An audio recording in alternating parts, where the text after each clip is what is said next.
del libro de Apocalipsis. Esta es nuestra tercera conferencia y hoy vamos a tener como título La Trinidad de Dios.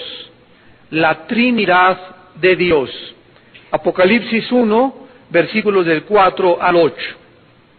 Juan a las 7 iglesias que están en Asia.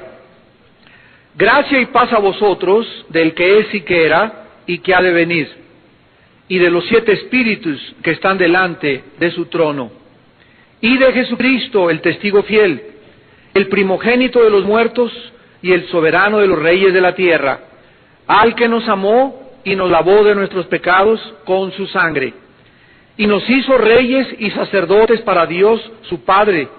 A él sea gloria e imperio por los siglos de los siglos. Amén. He aquí que viene con las nubes, y todo ojo le verá, y los que le traspasaron, y todos los linajes de la tierra harán lamentación por él. Sí, amén. Yo soy el Alfa y la Omega, principio y el fin, dice el Señor, el que es y que era, y que ha de venir, el Todopoderoso. Este mensaje, como ya pudimos ver en las conferencias anteriores, fue dirigido específicamente a 7 iglesias que estaban localizadas geográficamente en el Asia Menor. En la primera conferencia pudimos analizar que había mucho más iglesias en los tiempos de Juan en esa época. Sin embargo, el número 7 va a aparecer en nuestros estudios continua y repetidamente, porque el número 7 en la Biblia simboliza perfección o totalidad. Y vamos a ver que siempre que aparezca el número 7 como los 7 espíritus de Dios, las 7 trompetas, las 7 estrellas, las 7 iglesias, están simbolizando perfección, madurez o totalidad de acuerdo al contexto. Cuando la Biblia nos habla de que Dios escoge 7 iglesias, significa que estas iglesias están representando en la perfección a todas las iglesias de esa época, a todas las iglesias de estos tiempos y en particular a cada una según el mensaje que a cada uno de nosotros nos acomode o nos toque recibir del Espíritu de Dios. Cuando Dios le habla a la iglesia de Éfeso, era la iglesia, la palabra Éfeso significa deseada, es un mensaje para que se arrepientan porque perdieron su primer amor. Cuando le manda el mensaje a Laodicea, es para que se arrepientan de su tibieza. Y así cada mensaje de las 7 iglesias están relacionadas con cada iglesia, porque cada iglesia debe, a la luz del Espíritu Santo, analizarse para saber de qué cosas se tiene que arrepentir. Entonces, estas iglesias representan tanto a las iglesias locales como a todas las iglesias de todos los tiempos. El número 7 aparece 54 veces en el libro de Apocalipsis. 7 candelabros, 7 estrellas, 7 lámparas, 7 sellos, 7 trompetas, 7 cuernos arriba de Jesús, 7 ojos en Jesús, 7 ángeles, 7 plagas, 7 vasos, etcétera, etcétera. Ahora, ¿cuál es en primer lugar en esta noche el primer anuncio, el primer mensaje que Jesucristo nos manda a la iglesia? Porque este mensaje es después de su resurrección. Ya vimos que antes de Apocalipsis, Cristo no tenía la revelación que el Espíritu le dio después de resucitado y glorificado. Y Jesucristo comienza diciéndonos en el versículo 4, gracia y paz sean a vosotros. Gracia y paz sean a vosotros. Estas dos palabras significan algo tremendo, porque continuamente los apóstoles, al iniciar sus cartas, así se dirigían a los cristianos: que la gracia y la paz del Señor estén con ustedes. Vamos a ver en primer lugar que la palabra gracia, charis, en el griego, significa el favor y las bendiciones de Dios. En esta noche Dios te está diciendo: yo quiero, hijo mío, yo quiero, hija mía, que tú estés en favor conmigo para que yo te pueda bendecir. Yo quiero que tú estés en estado de gracia para que yo te pueda bendecir. La palabra gracia la aprendimos cuando recibimos la salvación. Efesios 2, 8, 9. Por gracia somos salvos. En ese momento Dios me regala. La palabra gracia significa un favor, un regalo de Dios no merecido. Nos regala la salvación gratuitamente, sin que yo haya hecho, ni tú tampoco, nada nunca en nuestra vida. Y si hubiéramos hecho algo en nuestra vida, que pudiéramos acercarnos a Dios y le dijéramos: Señor, ¿viste ese hospital que construí? Y los dulces que le regalé en Navidad a los niños, y cómo le sea fiel a mi esposa. Cualquier buena obra que nosotros hayamos hecho, que creamos que puede aceptarnos Dios, por eso que hicimos, dice Isaías 64, delante de Dios son como trapos inmundos. O sea que la Biblia nos enseña que para poder acercarnos a Dios, tenemos que venir totalmente desposeídos de ninguna obra de la cual podamos jactarnos, por la cual Dios nos va a aceptar. Dios no nos acepta para perdonar nuestros pecados por las obras que hayamos hecho. Dios nos acepta porque nos acercamos a la cruz, reconocemos que no tenemos nada bueno que ofrecerle y creemos que Él nos debe de vestir y regalar la salvación y aceptarla con humildad. La salvación es por gracia, es un regalo de Dios. Ahora bien, ya recibí a Cristo ayer, por ejemplo, y ya estoy en gracia con Dios, porque ya tengo a Jesucristo y al Espíritu en mi corazón. Ahora, de aquí en adelante, en mi vida cristiana, todos los días, voy a necesitar la misma gracia que Dios me dio para que yo pudiera recibir a Cristo. Esa gracia la voy a necesitar todos los días ahora para estar manteniéndome en favor con Dios, para estar continuamente recibiendo sus bendiciones. La gracia y la salvación se llama gracia salvífica. Gracia salvífica. La gracia diaria, que es el poder que Dios nos da para hacer su voluntad, se llama gracia santificante. Entonces vemos que hay dos tipos de gracia en el Nuevo Testamento: la gracia para la salvación y la gracia de la cual está hablando ahorita el Dios a través de Juan, que nosotros necesitamos para poder vivir para Dios. La gracia santificante.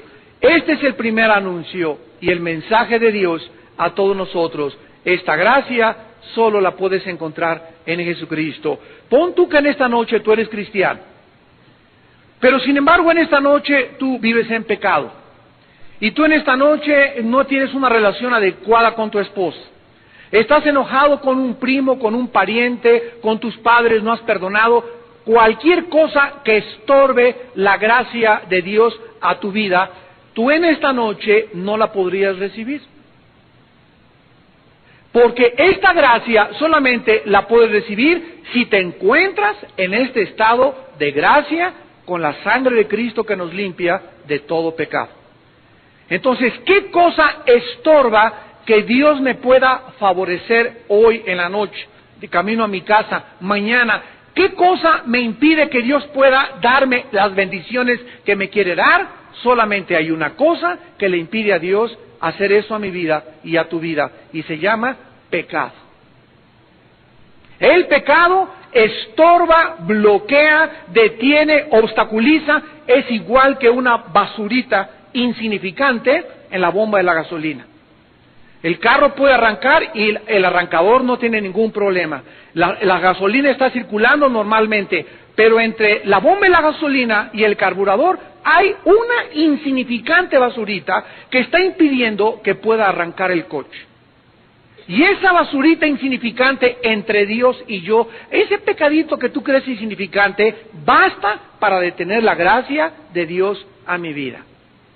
Ahora, cuando Dios me da la gracia y yo la recibo en esta noche, y es el deseo de Dios, gracias sea a ustedes, quiero que sepan ustedes que quiero favorecerlos todos los días. Quiero bendecir tu matrimonio, quiero bendecir tu canasta, quiero bendecir tu entrada, quiero bendecir tu camino del trabajo a tu casa, quiero bendecirte en la escuela, quiero darte inteligencia, Pepito, para que saques puros dieces, para que seas el primero en la universidad, para que tu tesis sea la mejor tesis que haya presentado cualquier estudiante académico en la universidad. Quiero favorecerlos, es lo que Dios nos está diciendo. Como lo hizo con Daniel en capítulo 1 de Daniel. Daniel le dijo a Dios: Señor, yo prometo y determino no contaminarme. No me voy a casar con una muchacha que no sea cristiana, no me voy a casar con un muchacho que no sea cristiano, no voy a participar de las películas, ni de la música, ni del baile del mundo. Quiero mantenerme puro delante de tus ojos. Cuando Daniel hizo esta decisión, dice Daniel 1, Dios le dio inteligencia, Dios le dio sabiduría, Dios le dio un conocimiento que nadie en el imperio babilónico tenía. Por lo cual los mismos reyes mandaron a hablarle a Daniel, porque no había en nadie un espíritu como el espíritu que estaba del Dios viviente en la vida de Daniel. Eso es gracia. Nehemías vivía en el reino medo-persa y estaba ante Ciro, y le llegan noticias que habían quemado los muros de Jerusalén, y Nehemías necesitaba pedirle permiso al rey y decirle: rey, déjame ir a la casa de mis padres a levantar las murallas de Jerusalén. Pero Nehemías sabía que cuando él se acercara al rey, necesitaba estar en gracia delante de Dios para que el rey le diera permiso. Esto se llama gracia, ser favorecidos. Tú vas a pedir un trabajo, necesitas cuando vayas al trabajo ir con la gracia de Dios que te acompañe, para que ese trabajo te lo den a ti y no a los 10 que firmaron la solicitud antes que tú. Cuando nosotros estamos en gracia hacia Dios, Dios nos da gracia en frente de los hombres. Tú necesitas gracia para que tu papá te dé permiso en la noche para irte con tu novio. Necesitas gracia para que tu esposo te dé permiso de venir a los estudios bíblicos de las mujeres. Necesitamos gracia para que el secretario de Hacienda, como nos recibió hace una semana, nos haya recibido y hayamos podido en la reunión tener gracia, o sea, encontramos favor ante sus ojos. Todo eso viene del cielo. Todo eso viene del cielo. Y es Dios quien lo otorga a sus hijos. Y en segundo lugar, la segunda cosa es la paz. Gracia y paz a ustedes. Esta paz es la palabra griega eirene, con E de Enrique, E-I-Rene, eirene, y significa unir dos cosas que estaban sueltas, o dos cosas que estaban separadas. Hay guerra entre un país y otro país. Cuando se hace la paz, los dos países se unen y lo que los separaba, lo que los dividía, ya no existe. Por eso es posible la paz. Dios y el hombre, dice la Biblia, nacimos separados de Él. Romanos 3:23, por cuanto todos fuimos alejados y destituidos de la gloria de Dios. Nacimos separados de Dios. Dios manda a su Hijo en medio de Él y nosotros. Su Hijo es nuestra paz. La forma, de acuerdo a la Biblia, en que el ser humano se una a Dios es en un solo lugar que se llama la cruz del Calvario. Es en la cruz donde encontramos esa paz. Romanos 5:1. Justificados por la fe, tenemos paz para con Dios. El momento que recibes a Cristo, recibes su gracia, recibes al Espíritu Santo, recibes el amor que es derramado en nuestros corazones, recibimos luz, recibimos alimento y recibimos la paz. Ya yo y Dios no somos enemigos. Ahora, después de mi vida cristiana, necesito mantener esa paz. Entonces, fíjense ustedes los dos tipos de paz que la Biblia menciona. La paz con Dios la tenemos en el momento de hacer la decisión por Cristo. Romanos capítulo 5, ¿verdad? Somos amistados de la enemistad y reconciliados con Dios. Pero ya recibí a Cristo ayer y antier, ahora necesito amanecer con paz. Necesito ir a la escuela en paz. Necesito estar trabajando en paz. Necesito aconsejar a mis hijos en paz. Necesito tomar mis decisiones en paz. Si esa paz no me acompaña durante todos los días de mi vida, es la señal de que algo ha interrumpido mi comunión con Dios. Miren ustedes, por ejemplo, en el libro de Colosenses, la palabra que se usa en el griego y que significa arbitrear o árbitro. Dice Colosenses, capítulo 3, versículo 15. Sobre todas estas cosas, vístanse del amor, que es el vínculo perfecto, versículo 15, y la paz de Dios. ¿Qué dice que la paz de Dios? ¿Cómo debe operar la paz de Dios? Fíjense lo que la palabra que se usa gobernar. La paz de Dios debe gobernar. ¿Quién gobierna un vehículo cuando va manejando? ¿Quién gobierna un avión?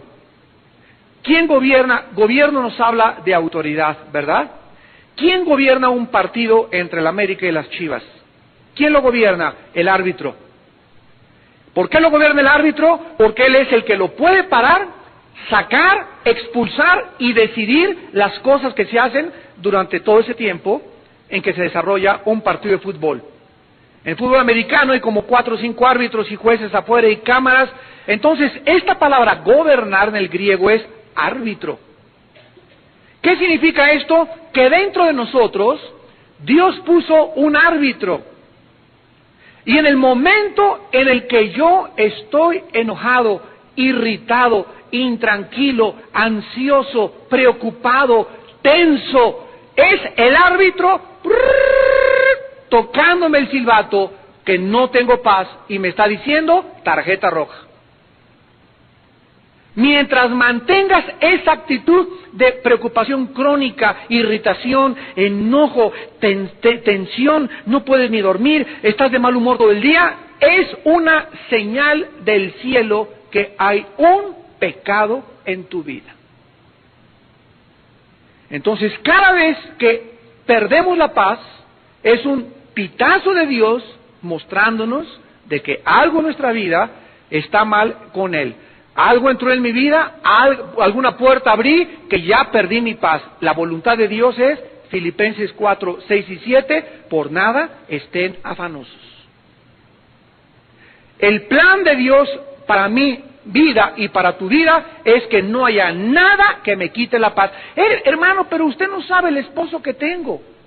Nada más de verle la cara ya me quita la paz. Usted no sabe los chamacos que tengo en la casa. Usted no sabe en la escuela. La Biblia dice que no existe ninguna fuerza más poderosa que pueda entrar a nuestra vida y robarnos la paz más que nuestra propia decisión. Entonces, cuando un cristiano entiende esto, el cristiano trata por todos los medios, todos los días, de mantener esa paz. Y estar luchando por esa paz. Y volverte sensible para que el momento en que tú ya estás inquieto, ¿por qué estoy inquieto? Híncate. Filipenses 4, 6 y 7. Por nada estén afanosos, si no sean conocidas vuestras decisiones y peticiones delante de Dios, con oración, ruego y súplica. El momento en que sientas que algo te quita la paz, el momento en que te sientas así intranquila, el momento en que sepas que ya no estás gobernando tú, tus impulsos, tus emociones y tus sentimientos, híncate. Híncate. Ahí en el metro, agárrate la barda y ahí te pones, Padre bendito, en el nombre de Jesús. Yo te pido perdón, no sé por qué, muéstrame por qué no tengo esa paz. En tu despacho, métete al baño y caes junto a la taza y te pones ahí, te hincas. En tu cuarto, donde estés, busca inmediatamente que esa paz regrese a tu vida. Porque sin esta paz no podemos tener contacto con Dios. Se interrumpe mi contacto con Dios. Es un sensor que me impide recibir de Dios, comprender a Dios, entender a Dios y menos tomar decisiones. Si tú tomas una decisión en la vida sin paz, cuídate, te vas a lamentar. Necesitamos ser gobernados por la paz. Y ese mensaje de Apocalipsis, gracia y paz sean ustedes. ¿Cuáles son las dos cosas que necesitamos en la vida para vivir de victoria en victoria? La gracia de Dios y la paz que gobierne nuestros corazones. Ahora, es interesante, regresamos a Apocalipsis, que podamos descubrir a las tres personas de la Trinidad detrás de este pasaje. En primer lugar, esta gracia y esta paz vienen del Padre, del que es y que era y que ha de venir. 2, de los 7 espíritus que representan al Espíritu Santo. Y número 3, y de Jesucristo. Una de las doctrinas más importantes que existen es la doctrina de la Trinidad. Esta doctrina ha sido largamente discutida y argumentada desde hace muchos siglos por diferentes teólogos dentro del cristianismo. Quiero decirles anticipadamente que hay muchos cristianos que no confiesan la doctrina de la Trinidad, y es una de las doctrinas que se pueden considerar no esenciales para la salvación. ¿Qué les quiero decir con esto? Que yo conozco hermanos de iglesias que no son trinitarios. O sea, creen que el Espíritu y el Padre es lo mismo. El Espíritu es de Dios, es el Padre, y Jesucristo viene de Dios, y no niegan que Él es Dios. Pero tienen un concepto diferente, creen en una dualidad, una dicotomía, y muchos no creen en la Trinidad. ¿Por qué esta enseñanza o por qué estas creencias? Y es algo que nosotros vamos en esta tarde a aclarar, porque algunos, repito, la han rechazado y otros la han aceptado. Han existido grandes cristianos en la iglesia y grandes teólogos en la historia del cristianismo que no aceptaron la doctrina de la Trinidad. Muchos han concluido que porque la palabra Trinidad no aparece en la Biblia, entonces no debemos de creer en la Trinidad divina. Pero vamos en primer lugar, rápidamente, vamos a profundizar algo en esta tarde, a definir en primer lugar qué enseña la doctrina de la Trinidad.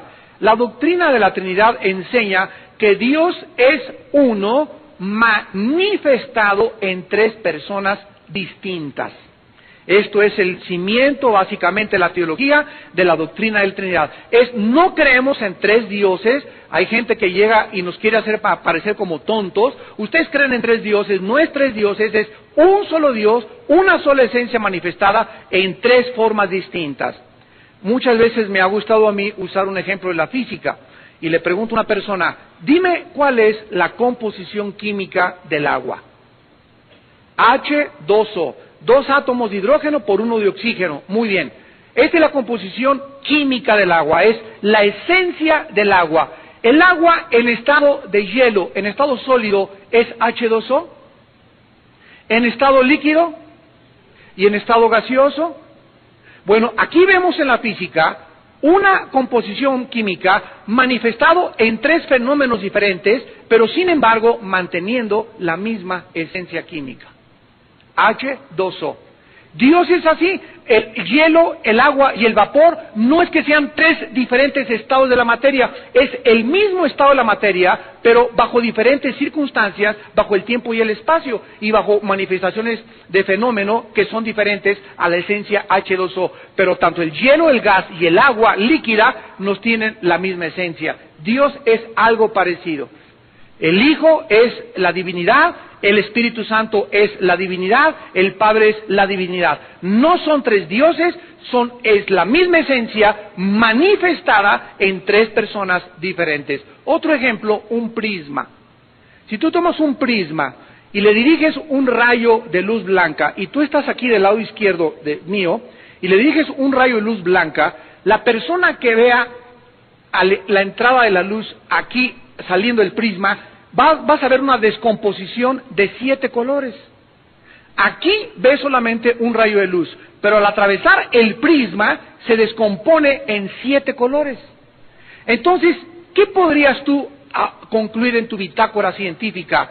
¿La luz es blanca o tiene 7 colores? Según lo que tú estés percibiendo desde el lugar donde tú te encuentras.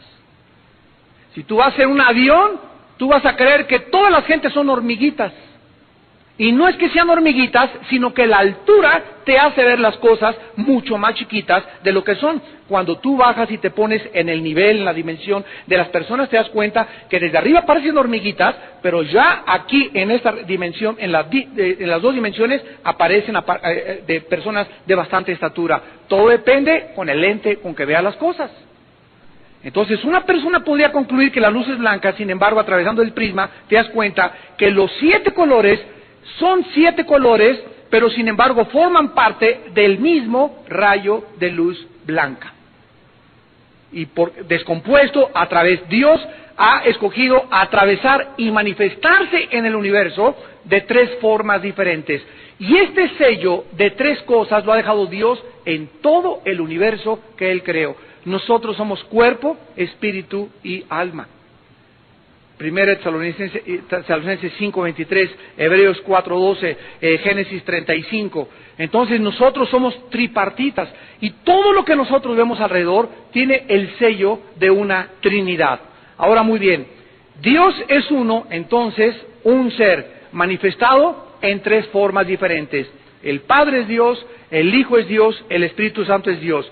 Si tú crees que Jesucristo es una personalidad, una persona, pero al mismo tiempo es Dios, entonces eres trinitario.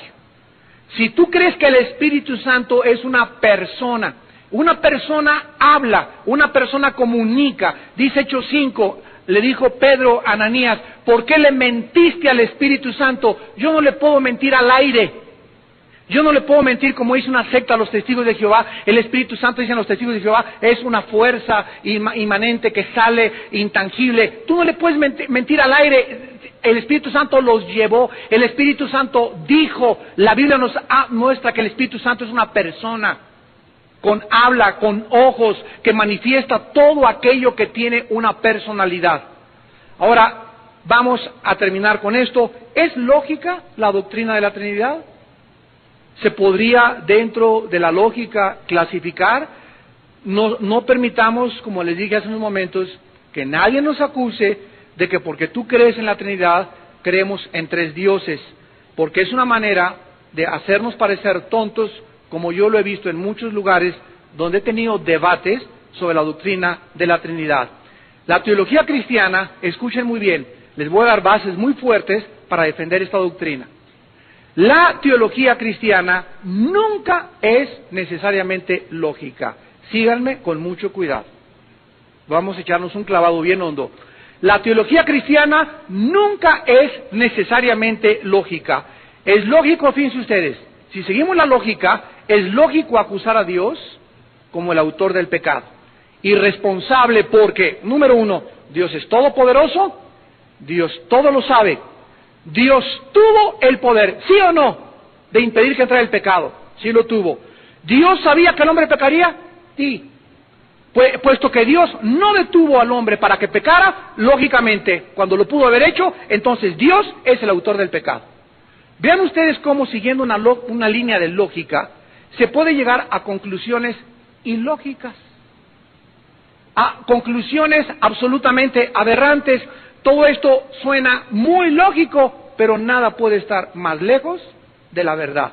Miren ustedes, la teología cristiana no debe ser comprendida lógicamente, sino analógicamente. Apúntalo. Analógicamente. La teología cristiana no es comprendida lógicamente, sino analógicamente.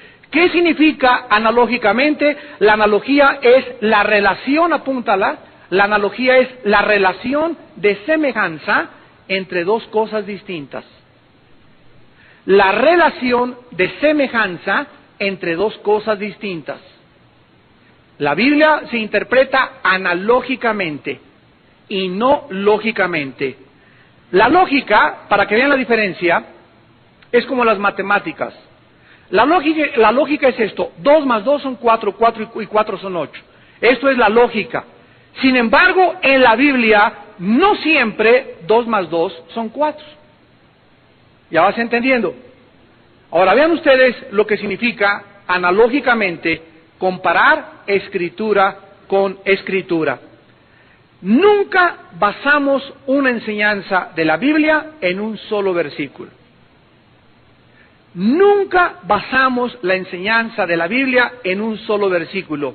Por ejemplo, Juan 2, donde dice, y muchos creyeron en él.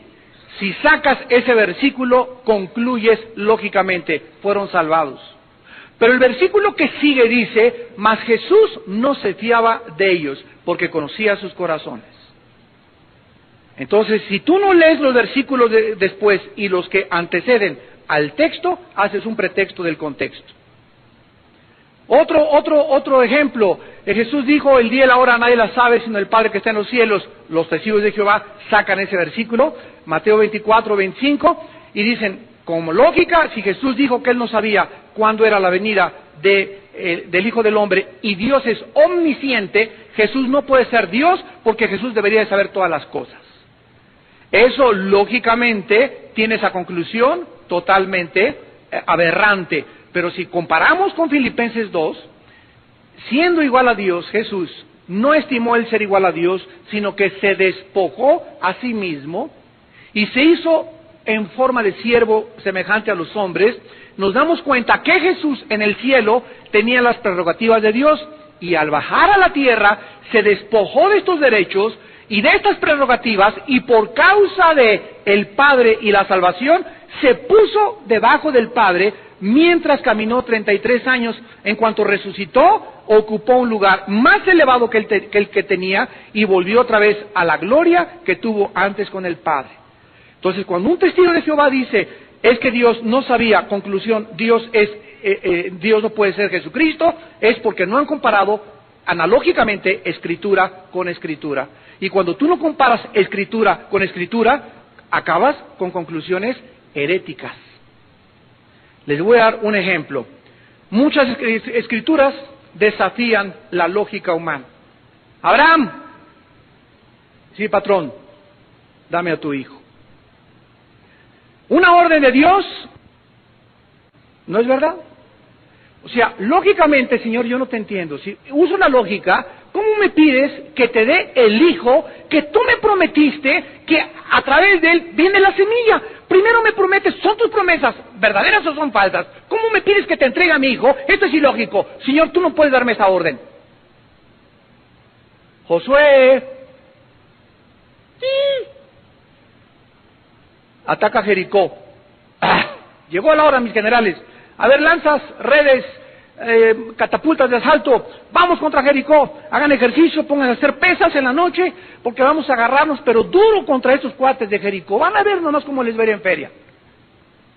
Señor, ya estamos listos, aquí está tu ejército. Den una vuelta marchando. Sí, señor. Den una vuelta marchando. Nos estás entrenando, ¿verdad, señora? ¿Tú crees que no tenemos condición física, verdad? Sí, cálmense, van a ver mañana. Al otro día, otra vuelta. Yo creo que el Señor cree que hay muchos desnutridos aquí. Sí, Señor, ¿cómo no? Al cuarto o quinto día, los generales de Josué han de haber dicho, ya le calentó el sol. Esto es lo más absurdo que podamos como soldados en la milicia hacer. Y al final, denle 7 vueltas y tocan las trompetas. Y cuando tocan las trompetas, las murallas se caen. Esto desafiaba la lógica militar.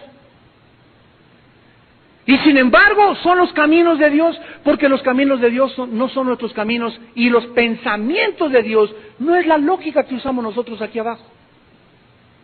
Entonces cuando vienes a la Biblia, te comienzas a acomodar a los pensamientos de Dios.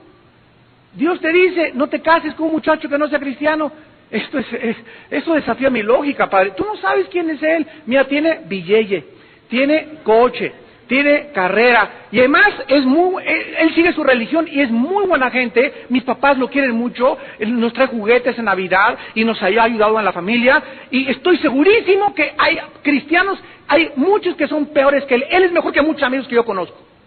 ¿Te das cuenta cómo desafía tu lógica? Pero si tú tienes fe y crees en Dios, ¿qué haces? La lógica la desechas. Yo no sé todo el panqué marinela que me vaya a comer con este cuate. Lo único que sé es que Dios me dice que si no es hijo de Dios no me case con él. Así sea champurrado y así sea cara de Santa Claus y así tenga lo que tenga, Dios me dice una cosa, por fe lo creo. Y en ese momento entras en el camino de Dios.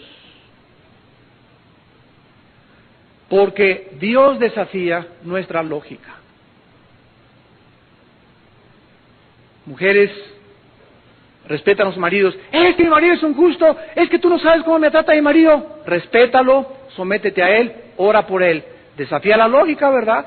¿Por qué? Porque por lógica tu cuñada te dice, no te dejes darle un bolsazo. Esta es la lógica humana. Dios dice, mía es la venganza, no os venguéis ustedes, amados míos. Va contra la lógica. Nuestro deseo es, no, al que me la hace la paga, a mí, cuidado porque yo sí te surto. Y Dios nos dice, no sean vencidos por el mal, venzan el mal con el bien. Dios desafía la lógica humana. Finalmente la cruz de Cristo.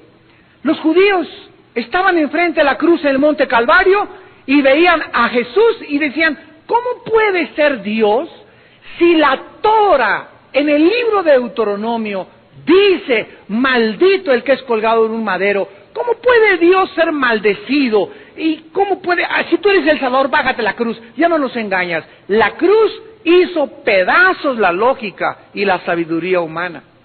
Dice 1 Corintios 1:18, porque la palabra de la cruz es locura. Ahí está, a la lógica. Es locura al que se pierde. Dice Mateo 11:25 al 28, Dios escogió estas cosas, esto que estamos hablando, estas cosas sabias y profundas, y las escondió de los sabios. Y la escondió de los entendidos, para que nadie con su propia lógica quiera llegar a comprender a Dios. A Dios se le comprende por revelación, no por lógica, y la Escritura analógicamente. Cuando nosotros no sabemos esto, la gente afuera nos hace pedazos.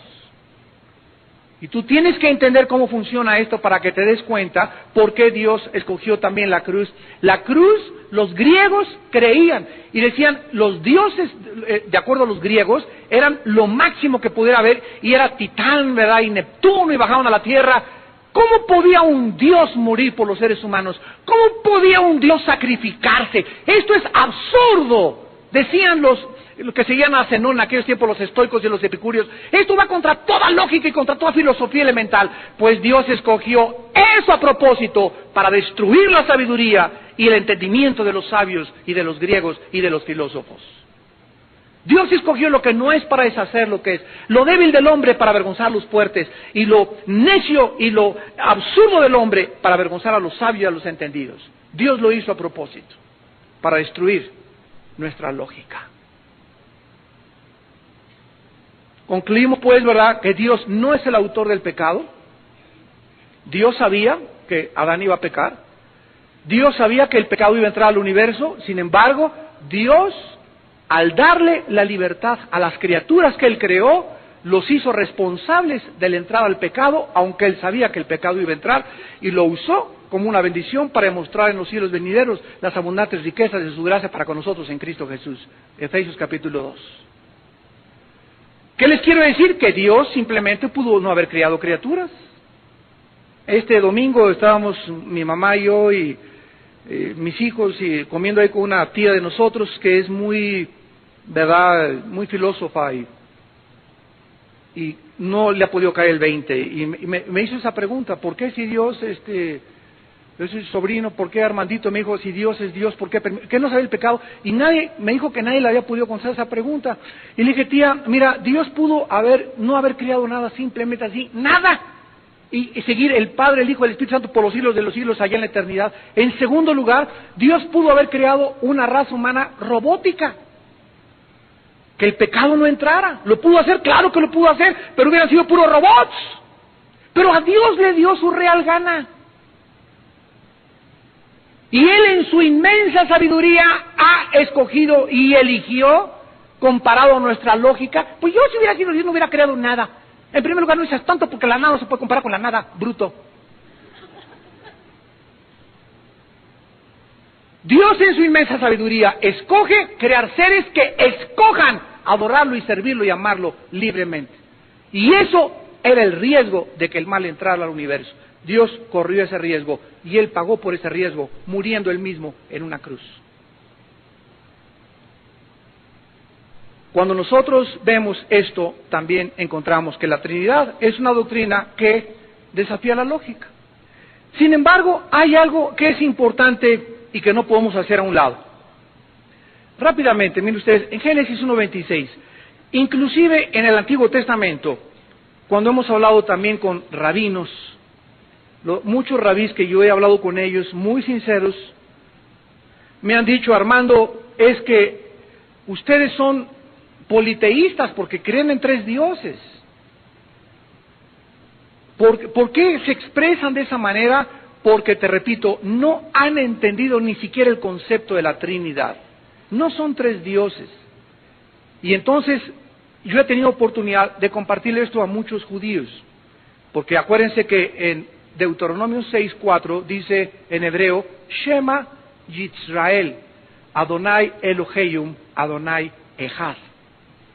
Que significa, oye Israel, Jehová tu Dios, Jehová uno es. Y los judíos fueron la única cultura en la antigüedad que dieron testimonio de un solo Dios, del monoteísmo. Todas las demás culturas y civilizaciones de todas las épocas han sido politeístas, menos los judíos. Pero sin embargo, en el mismo Torah, en la misma libros de Moisés, encontramos la pluralidad de Dios. Miren Génesis 1:26, les voy a dar 3 pasajes rápido, 4. 1:26, Génesis 1:26. Entonces dijo Dios, que está hablando en singular o en plural, hagamos al hombre a nuestra imagen y semejanza. Génesis 3, versículo 22. Y dijo Jehová, he aquí el hombre es como uno de nosotros. Está hablando en singular o en plural. Génesis 11, versículo 7. Ahora pues, descendamos y confundamos allí su lengua. No pueden ser los ángeles, porque la Biblia enseña que los ángeles no crearon nada. Sin embargo, la Biblia nos enseña que el Padre es creador. Apúntalo, Isaías 42:5, Isaías 45:18. La Biblia enseña que el Hijo también es creador. Juan 1:3, Colosenses 1:16, Hebreos 1:2. Y la Biblia enseña que el Espíritu Santo también es creador. Génesis 1:2, Job 26:13, Job 33:4. Entonces, cuando Dios dice, hagamos 3 veces, hagamos capítulo 1, hagamos capítulo 3, hagamos capítulo 11, ¿quiénes son los que están involucrados en la creación? Más adelante, comparando analógicamente escritura con escritura, descubrimos que los ángeles fueron creados. Los ángeles no tienen la eternidad. La eternidad es un atributo de Dios. Los únicos que tienen la eternidad son el Padre y el Hijo y el Espíritu Santo. Otro ejemplo, bien rápidamente, en Isaías 6. Otra pluralidad. Y las personas que quieran discutir con esto y que no crean en la Trinidad, pues que nos digan, ¿verdad? Y que nos informen si era Pancho Pantera el que estaba con Dios. O Hare Krishna, ¿verdad? O Buda, o... Dice Isaías 6, versículo 8. Después oí la voz del Señor que dijo, ¿a quién enviaré y quién irá por nosotros? Ahí están 4 veces Dios hablando en una pluralidad en el Antiguo Testamento, mostrándonos pues de una forma absoluta y definitiva, ¿verdad? Y aunque la palabra Trinidad no existe, tampoco en el libro de Esther existe la palabra Dios. Y por el hecho de que en Esther no exista la palabra Dios, no voy a dejar de creer que es un libro inspirado por Dios. En la Biblia no existe la palabra escuela dominical. ¿Dónde está la escuela dominical en la Biblia? No está la escuela dominical, pero aparece el principio de que debemos hacer discípulos. Y llámese escuela dominical o escuela paternal, ponle como escuela Bin Laden si le quieres poner. Pero el principio existe. ¿Dónde dice la Biblia que no debemos de fumar? Pues no dice no fumarán, o un mandamiento, pero dice tu cuerpo es templo del Espíritu Santo. 1 Corintios 3, del 6 al 8, y si alguien destruye el templo de Dios, Dios lo destruirá a él. 1 Corintios 3, 16 y 17, perdón. Entonces existe el principio que cualquier cosa que dañe mi cuerpo es contra Dios. No dice no fumarás. La Biblia dice que no. ¿Dónde dice que no vais a las fiestas? Pues no dice que no vais a las fiestas, pero dice absténganse de todo tipo de mal. ¿Se dan cuenta? Hay principios con muchas aplicaciones. ¿Dónde dice la Biblia que no coma chicharrón? No aparece la palabra chicharrón en la Biblia. ¿Dónde dice la palabra que a dinosaurios? ¿Dónde están los dinosaurios en la Biblia? La palabra dinosaurio se inventó hace 3 siglos. Antes de hace 3 siglos ni siquiera aparecía la palabra dinosaurio en ningún diccionario. Eran reptiles gigantescos, o monstruos como les llama la Biblia. Entonces, si nosotros no tenemos este espectro de información, comenzamos a decir tonterías y nos convertimos en herejes, o comenzamos, como dice la Biblia, a hablar cosas que ni siquiera entendemos lo que estamos diciendo. Y eso es lo que dice 2 de Pedro 3:18, los inconstantes y los indoctos tuercen las Escrituras para su propia perdición. Por no entenderlas, las hacen como chorizo y enseñan cosas que infectan y contaminan a sus discípulos. Regresamos a Apocalipsis para terminar, y dice la Biblia que al Padre se le describe como el que era, el que es y el que ha de venir. El Dios de la Biblia es un Dios fuera del tiempo.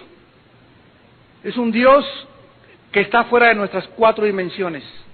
Es un Dios que no es afectado por el tiempo. Un día es como las vigilias de la noche, y 1000 años es como un día. Salmo 90, 2 de Pedro 3. Dios no tiene el concepto que tenemos del tiempo, y cuando estemos delante de Él y volteemos hacia atrás y miremos nuestros 70, 80 años de vida que pasamos, van a ser una milésima de centímetro comparado con la eternidad. Si tú ves una mosca, la mosca dura 48 horas de vida, y es 48 horas para la mosca, han de haber sido como 50 años de nosotros. Las tortugas duran 50, 100 años, y sin embargo hay animales que duran 24 horas nada más, pero dentro del tiempo ellos vivieron, de acuerdo a su concepto, una eternidad. ¿Por qué? Porque el tiempo no existe. El tiempo es simplemente una medición, nada más que existe, de lo que está a nuestro alrededor. Entonces, cuando entramos a la Biblia, entramos a un libro hiperdimensional, que rebasa y sobrepasa las dimensiones en las cuales el ser humano ha sido confinado por Dios. Yo soy el que era, el que es y el que ha de venir. Esto nos habla de la eternidad de Dios, el cual no está sujeto, repito, a nuestra temporalidad, de nuestras dimensiones y del tiempo en que vivimos. ¿Se acuerdan ustedes cómo se revela a Moisés en Éxodo 3:14? Moisés, yo soy Yahweh, que significa el que es. Yo soy el que soy. O sea, Dios, fíjense ustedes, Dios le dice a Moisés, Moisés, yo soy el que soy. No le dice el que era, el que soy y el que vengo. Ahí, persona a persona, Moisés, yo soy Yahweh, yo soy el que soy. O sea, Moisés, yo siempre, para mí, en mi trato contigo, estaré en el tiempo presente. Ahorita yo acabo de hablar, y estas palabras que acabo de hablar ya forman parte del pasado. Aquí traigo un reloj, y cada segundo que pasa es el pasado, el pasado, el pasado, el pasado. Y me estoy viviendo el presente. Entonces, ahorita que estoy viviendo, cuando dije que estoy viviendo, ya no estoy viviendo en el presente. Ya es el pasado y estoy en el futuro. ¿Me van captando? ¿Capiche? La eternidad es un atributo de Dios nada más. ¿Por qué María no puede ser madre de Jesús? Porque María nació de un hombre y de una madre. Y María no existía antes de nacer en el vientre de su padre y de su madre. Jesús le dijo a María, antes de que yo naciera, ya era. Antes de que era Abraham, le dijo a los fariseos, yo ya existía. Juan 1:1, en el principio era el verbo era con Dios y el verbo era Dios. Todas las cosas por Él fueron hechas y nada de lo que ha sido hecho fue hecho sin Él. En Él estaba la vida era la luz de los hombres. Está hablando de Jesucristo y se le está diciendo que Él es Dios. Cuando dice la Biblia el Espíritu Santo, entre 8 días vamos a estudiar los 7 Espíritus de Dios con más detención, pero rápidamente vayamos y entendamos qué significa en Apocalipsis 1:4 los 7 espíritus que están delante de su trono. Ya vimos el simbolismo del 7. El Espíritu Santo es uno también, pero aquí vemos que el Espíritu Santo se manifiesta exactamente como el prisma. El Espíritu Santo es como un rayo de luz que se descompone en 7. Y Dios quiere que cada una de estas 7 particularidades que vamos a estudiar con detenimiento en la próxima clase, cada una de este abanico de las 7 manifestaciones del Espíritu Santo, que habitaron en Jesús. Dice la Biblia que en Jesús habitaba la plenitud de la deidad. O sea que en la persona de Jesús estaba el Espíritu Santo manifestado en en este abanico de 7 manifestaciones. En todas las manifestaciones, Jesucristo tenía al Espíritu de Dios. Nosotros tenemos algunos 2, algunos 3, algunos 4, ¿verdad? Pues el anhelo de Dios que seamos llenos de toda la plenitud de su poder. Dice en Isaías 11:2, los 7 Espíritus de Dios. ¿Cuáles son? Y reposará sobre él, está hablando de Jesús, proféticamente. Reposará sobre él, número 1, Espíritu de Jehová. 2, Espíritu de sabiduría. 3, de inteligencia. 4, de consejo. 5, de poder. 6, de conocimiento. Y 7, de temor de Jehová. Vemos pues que estos 7 manifestaciones forman parte del mismo Espíritu. No son 7 espíritus, es la perfección y la total plenitud y llenura del Espíritu de Dios. Por ejemplo, cuando Pablo ora a los efesios ya eran cristianos. Y los efesios ya habían sido bautizados en agua y ya habían recibido el Espíritu Santo. Y Pablo ora y dice, te pido que sean llenos de un espíritu de sabiduría y de conocimiento en revelación de ti, Señor. Fíjense, o sea, que estos cristianos no tenían el Espíritu Santo, pero no tenían la sabiduría ni el conocimiento del Espíritu Santo. Y Pablo ora que esa iglesia fuera llena de estas 2 características del Espíritu de Dios. Muchos de ustedes también pueden carecer de estas 2 manifestaciones del Espíritu Santo. Hay cristianos que no tienen ni pizca de sabiduría. Hay cristianos que no tienen ni pizca de conocimiento. Hay cristianos que no tienen ni pizca de revelación de Dios. Hay cristianos que no tienen ni pizca de temor de Dios, ni pizca de inteligencia de Dios espiritual. Y nada es culpa de Dios. Él te da todo lo que tú le pidas. Y todo lo que tú puedas recibir de su Espíritu, Dios lo tiene reservado para tu vida. Y finalmente, de Jesucristo en Apocalipsis se menciona como el testigo fiel. Y se nos presenta a Cristo de una manera triple. Fíjense ustedes, Jesús aquí se manifiesta triple. El testigo fiel, 1, el primogénito de los muertos. Y 2, y el soberano de los reyes, 3. Cristo es presentado en su triple oficio ante el Padre y ante nosotros. Cristo es presentado como profeta, el testigo de Dios. Un testigo es una persona que habla o dice algo que vio u oyó.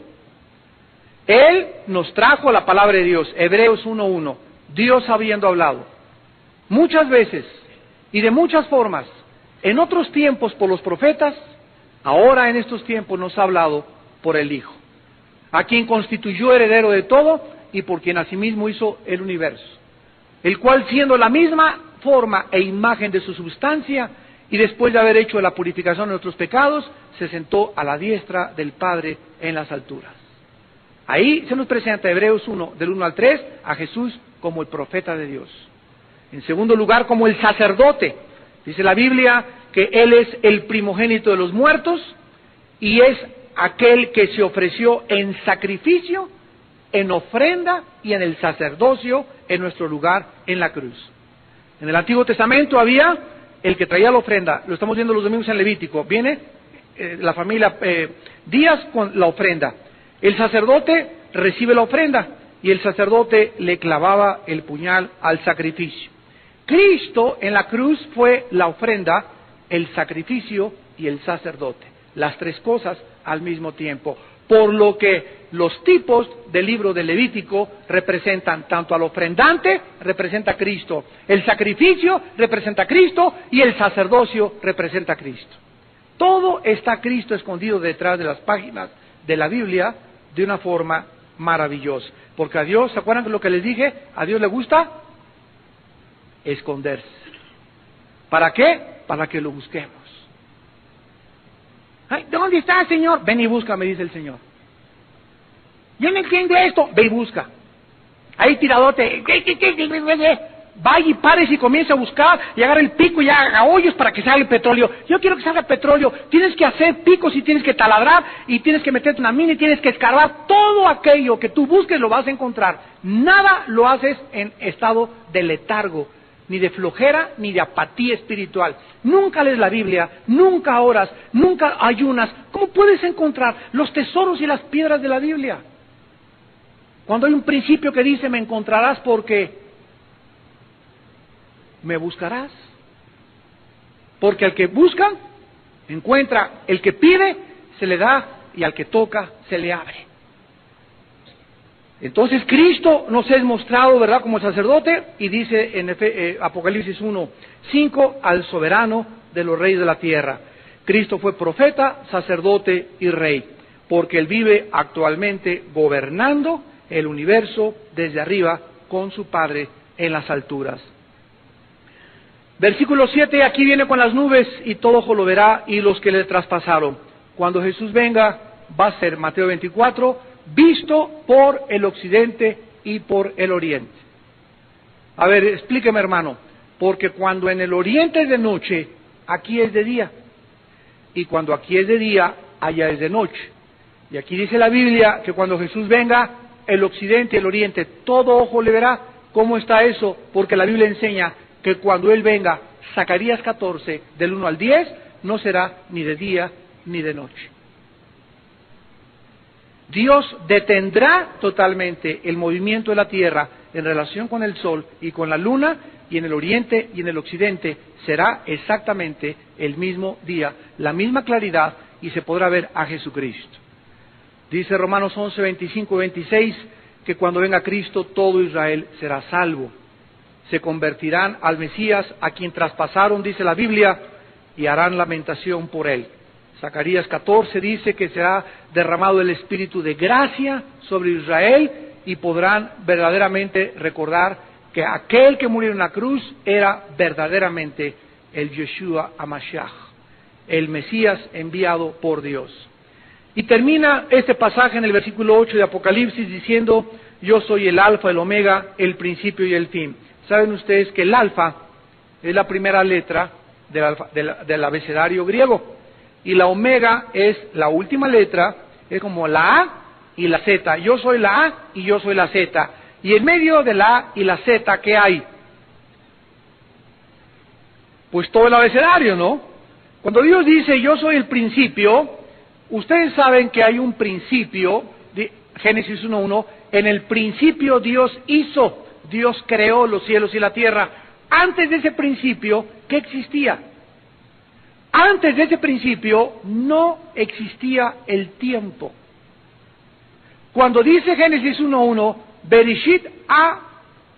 Bereshit Elohim Asamayim Haaretz, en el hebreo, dice, en el principio Dios creó el tiempo, el espacio y lo que existe. Hubo un inicio del tiempo. Ahí comenzó a contar el tiempo. Dice en Apocalipsis que el tiempo ya no será más después de que Dios acabe su obra en este mundo. Entonces, cuando Jesús dice, yo soy el alfa y yo soy la omega, nos está diciendo que el Hijo de Dios es el principio y es el final. ¿Quién está en medio? La historia de la humanidad. Yo estoy aquí en medio, tú estás aquí en medio, y Dios me dice, Armando, yo soy el principio, desde el vientre de tu madre te conocí, desde el vientre de tu madre yo supe cómo te iban a poner, quién iban a ser tus papás, y el día de tu muerte estaré contigo, y cuando tú estés delante de mí, quiero que sepas que no debes de tener miedo, porque si yo soy el principio y yo soy el final, yo sé necesariamente lo que te va a suceder en medio. No temas, yo estoy contigo. Gracias, Señor. Gracias, Padre. Bendito seas. Bendito seas. Estas verdades son las que deben alentar nuestra vida para vivir para Él. Estas verdades son las que deben estremecer las fibras más íntimas de nuestra alma. Estas verdades y estas realidades que cobran una dimensión para aquellos que entienden y que caminan en el Espíritu, son cosas que animan y nos alientan como el pastor. El pastor, cuando trae a las ovejas, saben ustedes que las ovejas son semisordas y semiciegas. y se comparan con nosotros. Entonces una oveja ve como 2 metros o 3 metros máximo y no ve más lejos al pastor. ¿Cómo le hace una oveja para seguir a su pastor cuando no puede ver más de 2 o 3 metros? El pastor trae un cayado y golpea las rocas, y la oveja, aunque no vea al pastor, lo sigue por el sonido de la vara golpeando el suelo. Dice la Biblia: mis ovejas oyen mi voz y me siguen. Nosotros no vemos a Jesús, pero su cayado, la palabra de Dios, la oímos y lo seguimos a través de ella. Oremos.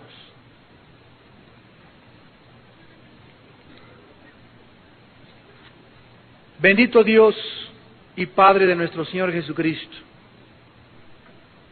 te damos tantas gracias por la consolación y la esperanza que la Biblia trae a nuestro corazón, porque a través de las Escrituras nos damos cuenta que nos has dado preciosas y grandísimas promesas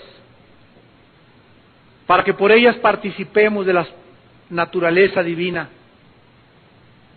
huyendo cada día de tanta inmoralidad, corrupción, crímenes, abortos, violaciones, secuestros que nos rodean. Verdaderamente estamos en medio de un mundo que ya apesta, ya huele mal por todos lados.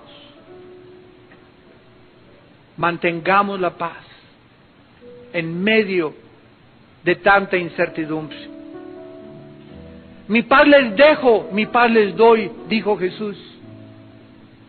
No permitan que nada de lo que está sucediendo alrededor de ustedes entre y robe y estorbe la semilla que les planté.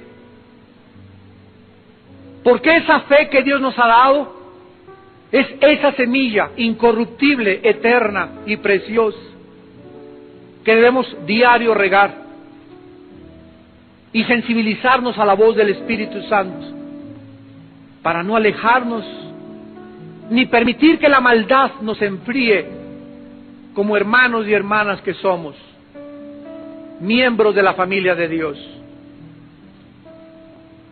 Te damos gracias, Señor, porque nos has hecho renacer para una esperanza viva por medio de la resurrección de Cristo de entre los muertos, para una herencia incorruptible, incontaminada, inmarcesible, reservada en el cielo para nosotros, que somos guardados por tu poder mediante nuestra fe, para alcanzar la salvación que nos está preparada y que va a ser manifestada en el tiempo que tú has determinado que suceda.